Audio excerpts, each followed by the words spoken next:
Դերասան Սոս Ջանիբեկյանը Instagram-յան իր էջի սթորի բաժնում նոր հոլովակներ էր հրապարակել, ցույց տալով, թե ինչպես է անցկացրել շաբաթվա վերջը դստեր հետ միասին։ Թեև գարուն է, բայց Սոսի ու դստեր հանգիստը ձմեռային է անցել։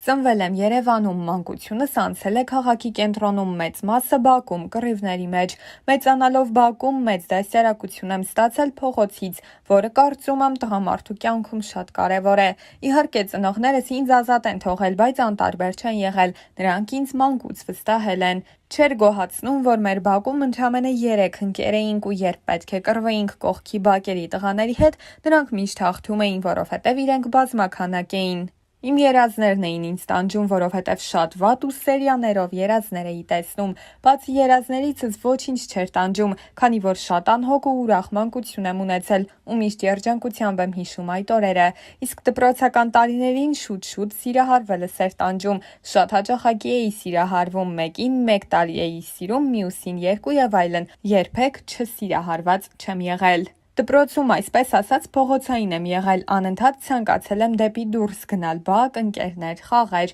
իսկ որպես աշակերտ միշտ փորձել եմ խնդիրներ չստեղծել ու չարաճճի դասարանիս հետ արել եմ ամեն ինչ, բայց խելացի ձևով, երբեք գերազանցիկ չեմ եղել, շատ եմ սիրել հայոց լեզվի, գրականություն ու լեգենդների վերաբերյալ դասերը, իսկ ճշգրիտ գիտություններ չեմ սիրել։ Ես մասնագիտությամբ կինոօպերատոր եմ, բայց միշտ մասնակցել եմ դերասանական բաժնի դասերին, սովորելու ընթացքում խաղացել եմ ուսանողական թատերական խմբակներում եւ այլն, այսինքն դերասանությունը միշտ ձգող է եղել ու ես գիտեի, որ հաստատ դերասանությամբ զբաղվելու եմ, նաեւ ռեժիսորական դասերի եմ մասնակցել։ Ինձ համար արվեստը ընդհանուր գաղափար է դարձել ու այս ամենի արդյունքում ես կինոարտադրությունից ընդհանուր գաղափար եմ կազմել, գիտեմ դերասանություն, օպերատորություն, մոնտաժ ու այլն, իսկ ինչու ընտրեցի կինոօպերատորություն, որովհետև ծնողներս ասացին, որ ես հաստատ դերասան դառնալու եմ, իսկ կողքից ուրիշ ինչ-որ մասնագիտություն ստանալը օգտակար է։ Ժամանակին զբաղվել եմ օպերատորությամբ, ունեմ նկարահանած կարճամետրաժ ֆիլմեր,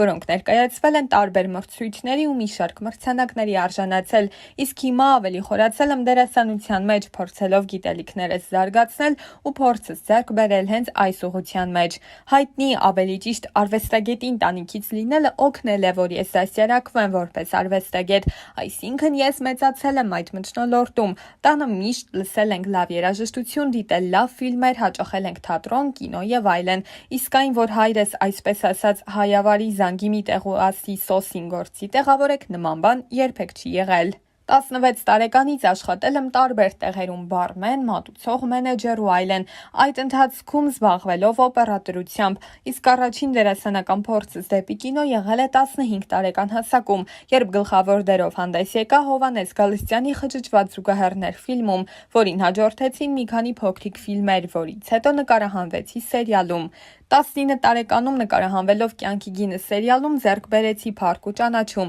իսկ գաղտնիքը չգիտեմ, բայց այն, որ շատ հաճախ միևնույն մասնագիտական մակարդակի վրա գտնվող մարդկանցից մի քանիսը առանձնանում ու աչքի են ընկնում, դա հաստատ գիտեմ, կարծում եմ ես այդ մի քանիսի շարքում եմ։ Հայրս ամեն օր կրկնում է, որ պետք չէ մեծամտանալ, միշտ պետք է մնալ պարզ, քանի որ դերասանությունը ընդամենը քո մասնագիտությունն է, որը դու լավ ես անում ու դրա համար սիրվել ես։ Փոքրիկ գլխապտույտ ունեցա Կյանքի գինը սերիալի նկարահանման ժամանակ, բայց ունենալով ինքնաքննադատ ուղեղ հասկացա, որ ես ընդամենը իմ գործն եմ կատարում, որը ուղղակի հասարակությանը տեսանելի է։ Իսկ մյուս մասնագիտությունները անմիջականորեն տեսանելի չեն, բայց բոլոր մասնագիտություններն էլ շատ կարևոր են, ու հորս խորհուրդը այդ ժամանակ լիովին ըմբռնեցի։ Եթե հայրս մեծ դեր է ունեցել իմ որպես տղամարդ դաստիարակվելու գործում, ապա մորս դերը մեծ է եղել իմ աշխարհայացքի ձևավորման գործում։ Եթե արվեստագետ չլինեի, կցանկանայի ֆուտբոլիստ դառնալ, շատ եմ սիրում այդ խաղը։ Ես իրականում շատ բարդույթավորված մարդ եմ ու նաև ունեմ բազում սկզբունքներ եւ բարդույթները սկսում են առնչվել սկզբունքներիս հետ,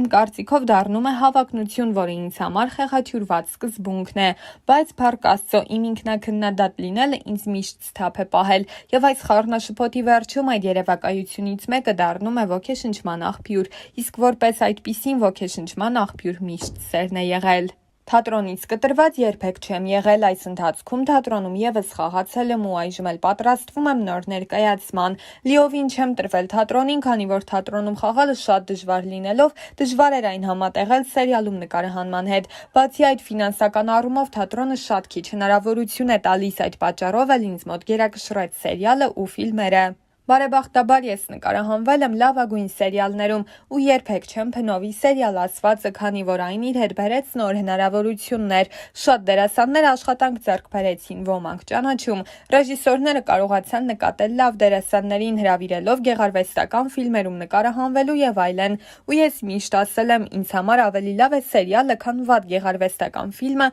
կամ թատերական ներկայացումը։ Ես ամեն ինչի լավին եմ կողմ։ Հենց Հովհաննես Գալստյանի ու նրա խճճված զուգահեռներ ֆիլմով ոտք դրեցի դեպի մեծ կինո։ Այսօր շարունակում եմ աշխատել նրա հետ ու ապագայում եւս պետք է նրա ֆիլմերից մեկում գլխավոր դերով հանդես գամ։ Եվ ինչ որ ներքին հույս ունեմ, որ դեպի համաշխարհային կինո իմ միակ կամուրջը հենց նա կլինի։ Իմ խառնվածքի մեջ ինձ ամենաբնորոշող գիծը մաքսիմալիզմն է, կամ ամեն ինչ, կամ ոչինչ, եթե ինչ-որ գործ եմ ձեռնարկում, ապա պետք է լինեմ լավագույնը։ Կարծում եմ այն, որ երբ շրջապատս կարևորվելու կարիք է զգացել, կարևորել եմ, երբ գնահատվելու կարիք է զգացել, գնահատել եմ եւ այլն։ Ու ամենակարևորը, երբեք չեմ փորձել իմ հարազատին իմ ճշմարտությամբ տանել առաջ, բայց միշտ փորձել ու բացատրել եմ ընտրությունը թողնելով իրեն։ Միշտ կոտրում եմ կարծրատիպերը, դրանք մարդկային վախերից ստեղծված կանոններ են, որոնք երբեք պետք չէ համեմատել բարոյական նորմերի հետ, որովհետև բարոյականությունն իմ ներսում է, իսկ կարծրատիպերին ենթարկվելը ինձ համար անընդունելի է։ Ի վերջո կարծրատիպ ստեղծողն է դրանք խախտում, երբ իրենց հարմար է եղել։ Ցավոք, այսօր Հայաստանում բազում հայ ադաթապաշտ տղաներ ապրում են որոշ կարծրատիպերով ու վստահ եմ, որ այդ երիտասարդներից շատերը հոգու խորքում դրանք չեն ընդունում։ Կարծում եմ, կյանքը մեկ անգամ է տրված, որը պետք է ապրել այնպես, ինչպես դու ես ուզում, առանց հաշվի առնելու շրջապատի կարծիքը, իսկ եթե շրջապատդ քեզ այդպիսին չի ընդունում, դա իր խնդիրն է։ Ցանկություններս կատարելու համար ամեն ինչի պատրաստ եմ, դեմ չգնալով խղճիս ու չոտնահարելով սկզբունքներս։ Ձախողումների դեմ չեմ պայքարում, քանի որ դա մեծ փորձ է։ Երբ ուսանողական տարիներին առաջին անգամ բարձրացա բեմ, լարվածությունից քարացել էի, չէի կարողանում խոսել ու քայլել։ Այդ խայտառակությունը ինձ ստիպեց կրկին փորձել, ներկայանալով ավելի մեծ բեմից, որպեսզի իմ միջից հանեմ այդ վախը։ Ձախողումը քեզ մի այնպիսի աշխարհ է գցում, որտեղ դու մոտենում ես քեզ ու նորից վերարժեքավորում։ Իսկ հաջողությանս բանաձևն այն է, որ իմ գործունեության ճանապարհին փորձում եմ երբեք չվնասել ուրիշներին ու հավատալ, որ անպայման կհասնեմ իմ նպատակներին։ Նաև մի մեծ գաղտնիք բացեմ, ես իմ տեսակով շատ հաջողակ եմ ու անկեղծ ասած հաջողության հասնելու համար երբեք մեծ ջանքեր չեմ գործադրել։ Ինձ համար շատ կարևոր է հասածը պահել, քան հասնել։ Ես շատ երազկոտ եմ, ամեն օր սպասում եմ հրաշքի, ամեն օր երազում եմ, ավելի շատ երազում եմ, քան պլանավորում։ Չեմ պլանավորում, որովհետև ինչպես ասում են, եթե ուզում ես Աստված ծիծաղի, պլաններ կազմիր։ Միևնույն է, լինելու է այնպես, ինչպես պետք է լինի, պարզապես դու պետք է արժանանաս քո ցանկություններին։ Ընդունում եմ իմ հասցեին բոլոր քննադատությունները, ընդունում եմ, որովհետև ինձ քննադատողը ինչ-որ պատճառ է ունեցել դրա համար, բայց իմ ուղեղը կարողանում է բոլոր քննադատությունները զտել, պահելով միայն նրանք, որոնք ինձ պետք են։ Զայրացրել է այն, թե իբր ես խոհամոլ եմ, ժամանցային մակարդակում մի քանի անգամ հաճախելով համապատասխան վայրեր որոշ մարդկանց շրջանում խաղամոլի համբավ եմ ձեռք բերել, իսկ մի քանի անգամ ժամանցային ակումբներում ինձ ոգելից խմիչք օգտագործելիս տեսնելով ոմանք եզրակացրել են, որ ես հարբեցող եմ ու առանց ակումբներ հաճախելու չեմ կարող ապրել։ Իհարկե, այս ամենը իրականությանը չի համապատասխանում, բայց հասկանալի է, որ հանրային մարդ լինելով դու միշտ հասարակության ուշադրության կենտրոնում ես ու քո մասին կարող են ամեն ինչ օրինել։